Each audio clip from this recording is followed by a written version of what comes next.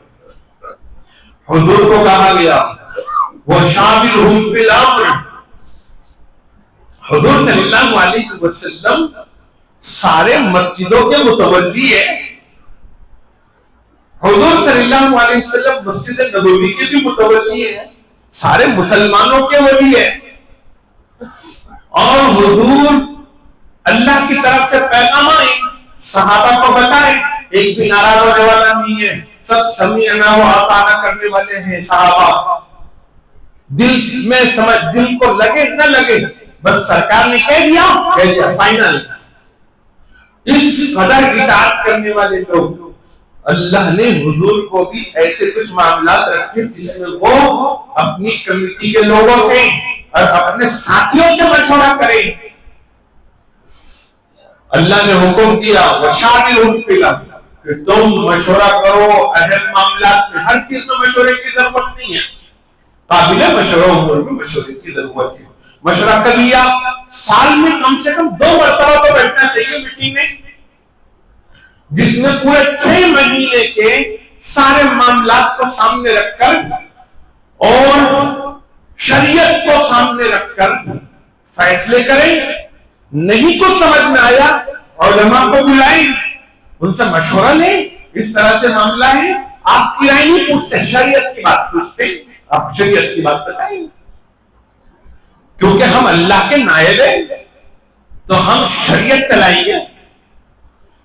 کسی جگہ پر کوئی مینیجر ہو اور کمپنی کے مالک نے اس کو بٹھایا ہو تو وہ مینیجر کچھ بھی فیصلے کرے گا اور کچھ بھی کام کرے گا تو مالک کے مرضی کے حساب سے کرے گا کہ اپنی مرضی کے حساب سے کرے گا. تو آپ اللہ کے مینیجر ہیں, اور جب اللہ کے مینیجر ہے تو شریعت کے مطابق کام چلے. مشورہ ہو, مشوروں میں ذمہ داریاں تقسیم کر لی جائے, کام ڈیوائڈ کر لیا جائے. کمیٹی میں 7 لوگ ہیں, 11 لوگ ہیں, ایسا نہ سمجھے کہ ہم ہی سب کچھ ہے اور صرف ہم پر ہی ذمہ داری ہے. بس کہ کچھ ایسے لوگ نظر آئے ذمہ دار کہ جو مفید بنتے ہیں, ان کو اعزازی طور پر اپنے ساتھ بٹھائے, ان سے بھی مشورہ کریں. اس طرح سے مسجد کے نظام کو چلائے. جن مسجدوں میں کمیٹیوں کے آپس کے مشورے نہیں ہوتے اور وہ اس طرح سے شریعت کے مطابق تقسیم کار کر کے کام کی فکر نہیں کرتے، ان مسجدوں کا نظام افراط اور تفریط کا شکار ہو جائے۔ ایسے ہی ان لوگوں کا بھی حال ہے کہ بات بات پر مشورے کو بیٹھ جاتے ہیں، ان کا بھی یہ حال ہوتا ہے، بات بات پہ کیا مشورہ کرنے کا۔ اچھا، دوسری ذمہ داری ہماری، میری درخواست ہے کہ اگر اپنے پاس آپ نوٹ کر لینا اس کو تو بہت اچھا ہوگا۔ میں بھی پہلی مرتبہ بیان کر رہا ہوں کسی کے سامنے کے بعد، اور آپ بھی پہلی بار سن رہے ہوں گے، اس کو یاد رکھنے کے لیے اس کو نوٹ کر لو۔ یہ چیزیں عام طور پر لوگ نہ پوچھتے ہیں نہ ہمارے سامنے ایسا موقع آتا ہے کہ یہ دین کی بات بتائے۔ آج موقع آیا آپ لوگوں کی برکت سے، اگر یہ نفع والی بات ہوئی میری تو آپ لوگوں کو ہی اس کا ثواب جائے گا، اور آپ کی برکت سے مجھے بھی انشاءاللہ ملے گا۔ دوسری ذمہ داری کمیٹی کے لوگوں پر یہ ہوتی ہے، مسجد کی انتظامیہ کمیٹی پر، کہ وہ مسجد کی تعمیر میں اور مسجد کے املاک میں اور مسجد کے مال میں شریعت کو ملحوظ رکھ کے اس کی حفاظت کا انتظام کرے۔ دیکھو، یہ جتنی جگہ مسجد کی ہوتی ہے وہ سب وقف ہوتی ہے۔ کیا ہوتی ہے؟ وقف ہوتی ہے۔ مسجد میں کسی نے ایک چیز بھی کوئی دی، روپیہ بھی دیا، قرآن شریف بھی دی، کوئی ایک پنکھا بھی دیا، یہ سب وقف ہوتا ہے۔ علماء جانتے ہیں کہ وقف کا مسئلہ بڑا سخت ہوتا ہے۔ وقف میں واقف نے جن چیزوں کے لیے چیز کو وقف کیا ہے اسی چیز میں اس کو خرچ کرنا ضروری ہوتا ہے، بلکہ واقف کی منشا کو ایسے ہی لینا پڑتا ہے جیسے اللہ رسول کی بات کو ہم لیتے ہیں۔ مسجد کی زمین، مسجد کا مال یہ ضائع ہو تو پھر ہم لوگ اپنی آخرت نہیں بچا سکتے، کیونکہ بنائی ہی گئی کمیٹی اس لیے کہ مسجد کی جگہ محفوظ ہو، مسجد کے در و دیوار محفوظ ہو، اور مسجد کے اندر جو بھی کچھ وقف کی چیزیں ہیں وہ سب اللہ کی چیزیں ہیں اور اس کی حفاظت کی ذمہ داری ہم پر ہے۔ آپ کو اپنوں سے بھی اس کی حفاظت کرنی ہے، غیروں سے بھی اس کی حفاظت کرنی ہے۔ ہو یہ رہا ہے کہ مسجد کی چیزوں کا استعمال عام طور پر مسلمان ہی کرتے ہیں، لیکن شریعت کے خلاف جا کے کرتے ہیں، اور کمیٹی کے لوگ اس پر دھیان نہیں دیتے۔ کچھ تو کمیٹی کے لوگوں کو اب ہمارے پاس تو اتنا نالج نہیں ہے کہ کون سا استعمال کس چیز کے لیے کرنا چاہیے، تو اس کے لیے ضروری ہے کہ اس سلسلے میں شرعی رہنمائی اپنے بڑے علماء سے لو اور پھر نظام چلاؤ۔ دیکھو کہ مسجد کے زمین کے کاغذات درست ہے کہ نہیں، اگر درست ہے اللہ کا شکر ادا کرو، اگر درست نہیں ہے ایسا سمجھ لیجئے کہ اس کو درست کیے بغیر اب مجھے چین سے سونا نہیں چاہیے، کیونکہ ایک تو میں نے یہ ذمہ داری لینا نہیں تھی مسجد کے کمیٹی میں رہنے کی، اب لے لی ہے، اب سوائے اس کے کہ میں یہ کام کر بیٹھوں اس وقت تک اب میری گردن چھوٹنے والی نہیں ہے۔ اب یہ کاغذات درست کرنے کے لیے علماء سے بھی مشورہ دو اور قانونی ماہرین سے بھی مشورہ دو۔ آپ اس معاملے میں ذرا بھی جھجک محسوس مت کرو۔ آپ کا کام اگر وقف بورڈ میں ہو سکتا ہے، آپ کے کاغذات اس لائن کے، آپ فوراً جائے، کام کو لگ جائے، یہ مت سوچو کہ جلدی ہو نہیں رہا ہے۔ اگر آپ کو روز بھی اگر اپنا کام دھام چھوڑ کے جانا پڑ رہا ہو پنچر کی اور بیٹھنا پڑ رہا ہو دن بھر، تو آپ اس کو اپنے لیے سعادت سمجھے، بوجھ نہ سمجھے.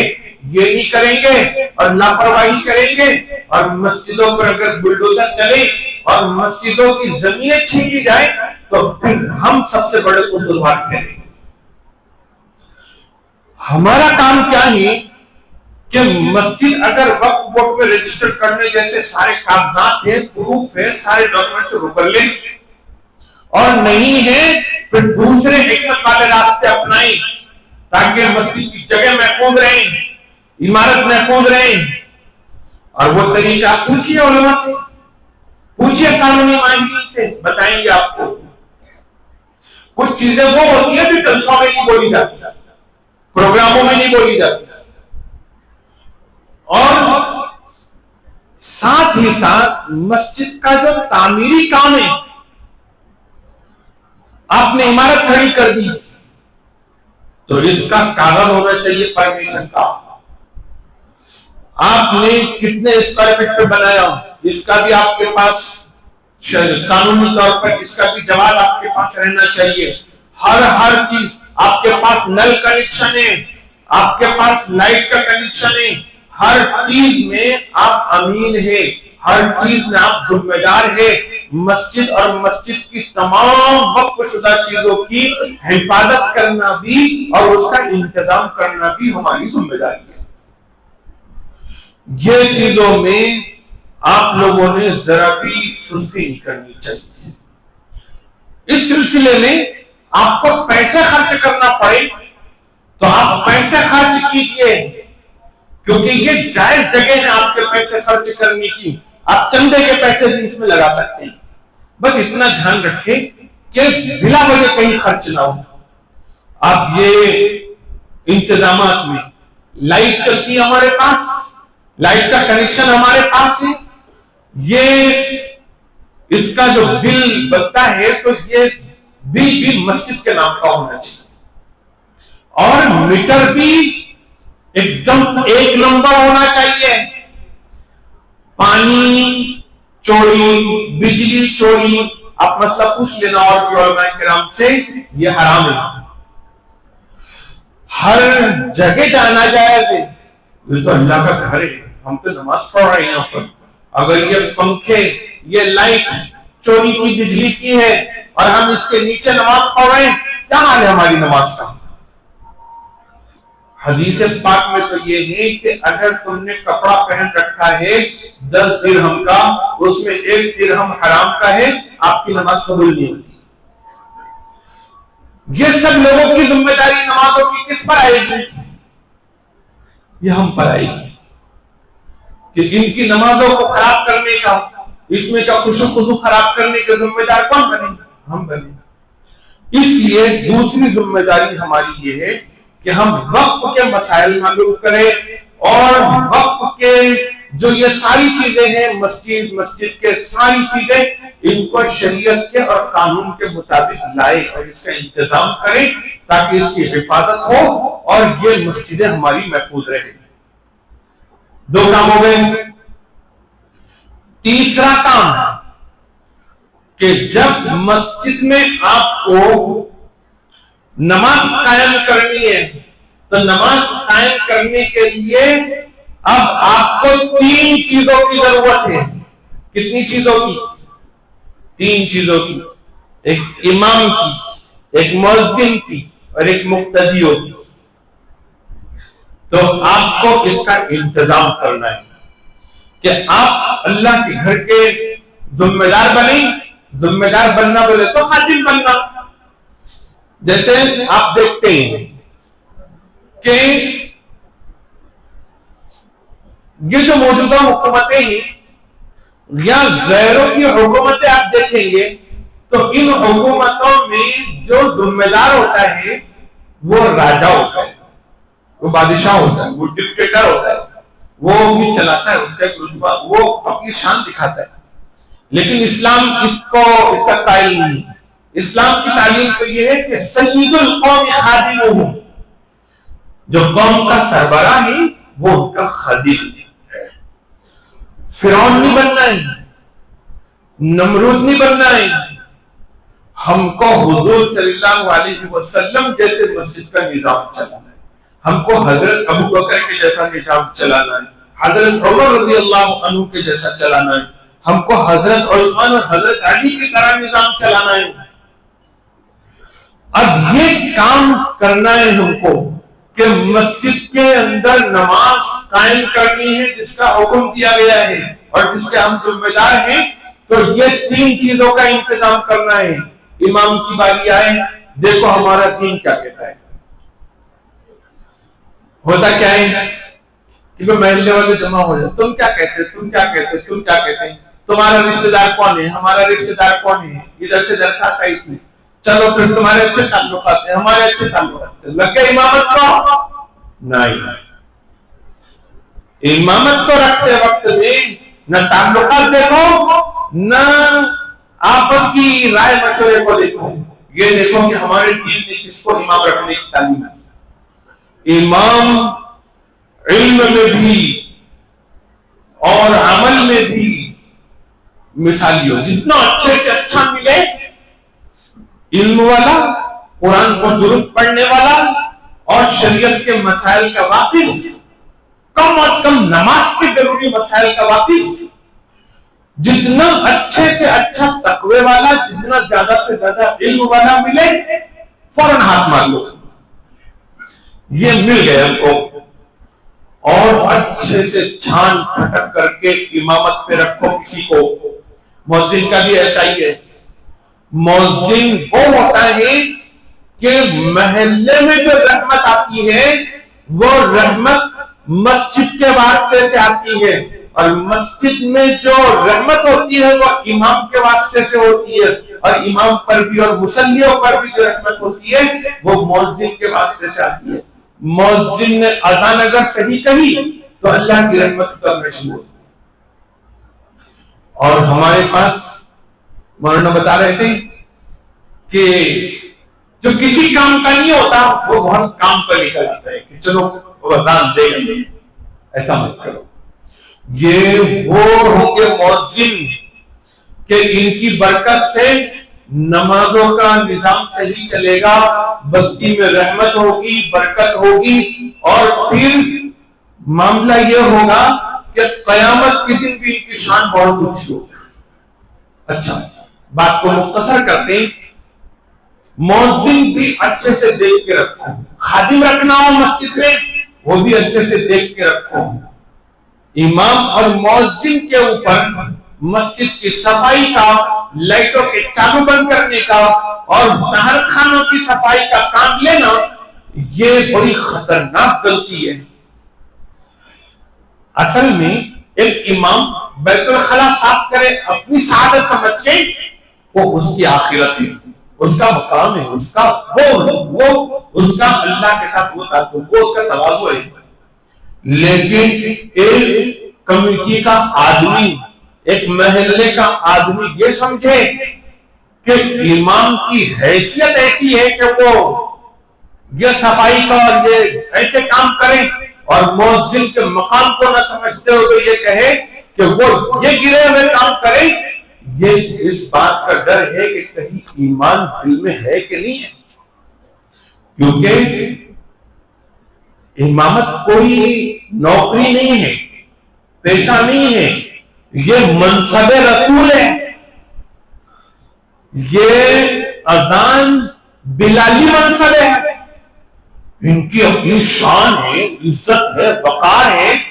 اگر ہم لوگوں نے ان کو کس طرح کے گھٹیا کام کروائیں تو پھر یہ ہمارے اندر جو دین کی بے عظمتی ہے اور دین کے سلسلے میں ہمارے دل میں جو عدم توجہی ہے، یہ اس کی علامت ہے۔ ہمارا حال تو یہ ہونا چاہیے کہ نہیں، امام صاحب ایسے لوگ ہوئے ہیں کہ اگر ان کو کوئی دیکھ لے کہ ان کے ہاتھ میں صرف جھاڑو ہے کہ ایسا لگائیں، پوری بستی دوڑ کے آئے گی اور کہے گی کہ حضرت آپ جھاڑو ہاتھ میں مت لو۔ لیکن وہ رات کی تاریکی میں لوگوں کو بیت الخلا صاف کر کے بھیجتے تھے۔ حضرت مولانا یونس صاحب پالن پوری رحمۃ اللہ علیہ کے حالات میں لکھا ہے۔ تو یہ ایسی جنگ کی چیز نہیں ہے کہ امام صاحب اس کو اپنے لیے یہ سمجھے مؤذن صاحب نہ کرے. ارے بھائی کوئی بھی کر سکتا ہے. تو امام صاحب بول رہے ہیں ہم کو یہ کام نہیں دینا, مؤذن بول رہے یہ کام نہیں دینا, اور یہ بول رہے تم کو کرنے کی جنگ کی بات نہیں ہے. یہ بات الگ نوعیت ہے کہ ہم کیا ہیں اندر سے, ہمارے دل میں اللہ کی اور رسول کی کیا عظمت ہے, ہمارے دل میں دین کی کیا عظمت ہے, یہ ہمارا رویہ بتاتا ہے. اس لیے ایسے کام بالکل مت دو. خادم رکھو جو یہ سارے کام سنبھالے, اور پھر مقتدیوں کے ساتھ اچھا سلوک کرو. اپنی زکات نکلتی ہے مدرسوں میں بھی دو, لیکن اپنے محلے کے غریب لوگوں میں بھی تقسیم کرو. دیکھیں گے کہ کمیٹی کے ذمہ دار ہیں, صدر صاحب ہیں, یہ ہمارا خیال رکھتے ہیں, وہ مسجد میں آنے والے بنیں گے. آپ ان کی عیادت میں جاؤ, ایمانداری کرو. جماعتیں آتی ہیں, جماعتوں کا ساتھ دو, اس میں بیٹھو, ان کے ساتھ گھر گھر کا دورہ کرو, تو آپ کو مقتدی بھی ملیں گے. جیسے ڈھونڈ کے امام لانا آپ کی ذمہ داری ہے, مؤذن لانا آپ کی ذمہ داری ہے, خادم لانا آپ کی ذمہ داری ہے, مقتدی بھی لانا آپ کی ذمہ داری ہے. تو اس کا بھی خیال رکھنا ہے ہم کو. اب یہ آپ نے ایک بار امام, مؤذن, خادم رکھ لیا, انسان ہوتے ہو, اچھے سے ٹٹول کر رکھ لو, رکھنا ہے تو, اور رکھ لیا. اب رکھنے کے بعد میں نکال لی, کسی کا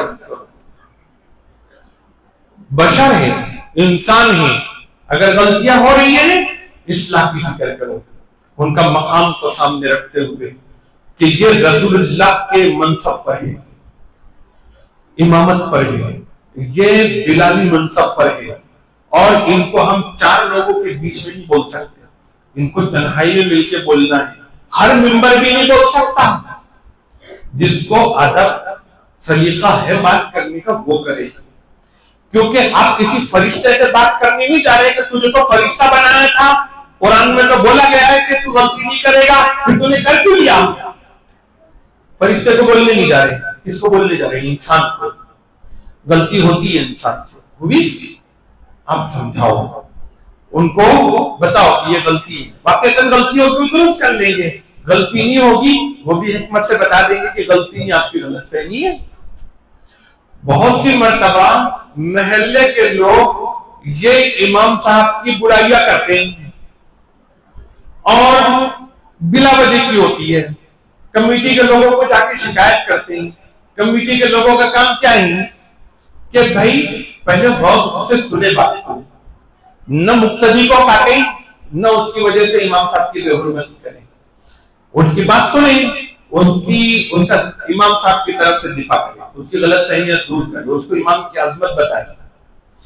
کیونکہ امام کی طرف انگلی اٹھانا اور امام کی بے عزتی کرنا یہ اصل میں کمیٹی کی بے عزتی ہے. وہ اپنی بے عزتی اس کو سمجھیں, اور پھر واقعی کوئی چیز ہے تو پھر ہم امام صاحب سے درخواست کریں کہ آپ اس طرح سے نہ کریں.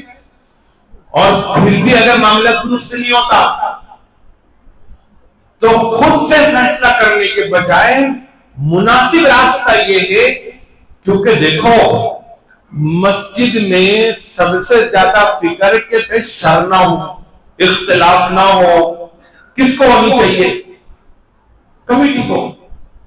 تو انہوں نے شر سے بچنے کے لیے اپنے مقام کے بڑے علماء کو بیچ میں ڈالنا چاہیے. بڑے علماء کو ڈال کر ان کے پاس معاملے کی سنوائی کرنی چاہیے, اور جو فیصلہ ہو جائے ویسا معاملہ کرنا. لیکن کتنی بھی بڑی غلطی اپنے امام سے ہوئی ہو, مؤذن سے ہوئی ہو, اگر اس کو ہم رخصت بھی کر رہے ہیں تو عزت کے ساتھ رخصت کرنا چاہیے. بڑی محرومی والی بات ہے. آج تک میں نے تو نہیں دیکھا کہ کسی جگہ ایک امام آپ نے رکھا, اس نے نمازیں پڑھائی, اللہ کے اور آپ کے بیچ میں وہ واسطہ بنا. اس کی شان, اس کی عظمت سب سے اونچی رکھی تھی اللہ نے, کہ کمیٹی سے بھی افضل امام, مقتدیوں سے بھی افضل امام, سب سے افضل امام, مؤذن کا بڑا مرتبہ رکھا تھا. لیکن ایک مسجد تو مجھے نظر آئے کہ جہاں پر کچھ انبن ہوگی اور امام صاحب گئے ہو تو ان کو عزت سے ہم نے بھیجا ہو. یہ اگر ہمارے اخلاق ہوں گے کیسے حالات بدلیں گے. جب بھی بھیجو, شادی کرتا ہے آدمی, بولا گیا اچھے سے دیکھ کے کرو, کر لیا اب نبھاؤ, غلطیاں معاف کرو, درگزر کرو, اس کا چھوڑنا ہو تو تماشا مت بناؤ. انصاف بالمعروف اور تصریح باحسان, رکھو اچھے طریقے سے, چھوڑو بھی اچھے طریقے سے. تو یہ جو عملہ ہے ہمارے پاس, ان کو لانا بھی آپ کی ذمہ داری, اور پھر ان کے حقوق کی ادائیگی بھی, کیونکہ یہ ان کے اوپر اپنے حقوق ہیں. تو عشاء کے بعد جب نماز ہو جائے گی ائمہ حضرات کو بتائیں گے ان کے اوپر آپ کی کیا کیا حقوق بنتے ہیں اور آپ کا کتنا لحاظ رکھنا ہے. لیکن ان کے بھی اپنے اوپر حقوق ہیں, امام کے, مؤذن کے, خادم کے. ان کے حقوق کی ادائیگی میں کوتاہی بالکل مت کرو, ان کا حق ان کو دو. جیسے حضور صلی اللہ علیہ وسلم کا گھر, حضور صلی اللہ علیہ وسلم کا گھر مسجد نبوی کو لگ کر تھا, اور توارث سے چلا آ رہا ہے کہ مسجد ہوتی ہے تو مسجد کے ساتھ امام مؤذن کے مکانات بھی ہوتے ہیں. اس میں بڑی حکمت اور مصلحت ہے. تو یہ کوشش ہونی چاہیے کہ امام مؤذن کے لیے گھر کا انتظام ہو جائے, بار بار کے کرائے سے وہ بھی بچ جائے, کمیٹی بھی بچ جائے. اور اگر نہیں کر سکے تو کرائے کی ذمہ داری اپنے سر پہ لے, اور انتظام کی ذمہ داری بھی اپنے سر پہ لے. یہ ان کا حق ہے ہمارے اوپر. اسی طرح سے ان کا یہ بھی حق ہے کہ ان کو مناسب تنخواہ دی جائے. آج اس کا بھی رونا ہے کہ امام صاحب کو رکھا گیا تو امام صاحب کو ذمہ داری بھی زیادہ, کیونکہ پورے دین کے امام ہیں, پورے محلے کے امام ہیں, اور ان کی ذمہ داری ہے مکتب کا نظام چلانا. ان کا کام ہے کہ محلے میں اصلاح کی فکر کرنا, سارے دین کا نظام چلانا, کیونکہ منبر اور محراب ان کا حق ہے اور اصلاح کرنا ان کا کام ہے. یہ سارے کام بھی ان کے ذمہ پر ہیں. اور کہیں کچھ ہوتا ہے, ہر چیز میں ذمہ داری مانگی ہے. بھائی علماء کرام مسجدوں سے ایسا کرو تو حکومت بدل جائے گی, ہر چیز کی ذمہ داری امام صاحب ہے. اور تنخواہ دیکھو تو تنخواہ کے سلسلے میں ہمارے پاس 5,000, 7,000, 8,000.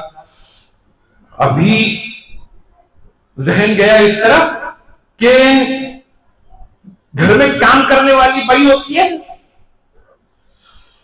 اگر وہ 7-8 گھنٹے آپ کے پاس برتن دھوتی ہے, کپڑے دھوتی ہے, اور اتنا وقت آپ کے گھر کی نگرانی کرتی ہے, تو اگر آپ نے جالنا ضلع کے اندر 12,500 سے کم اس کی تنخواہ رکھی تو وہ کورٹ جا سکتی ہے. یعنی کہ گورنمنٹ اس کا حق سمجھتی ہے اتنی تنخواہ. ایک امام کی تنخواہ اتنی بھی نہ ہو مفتی صاحب, تو پھر کیا صورت حال ہے ہماری.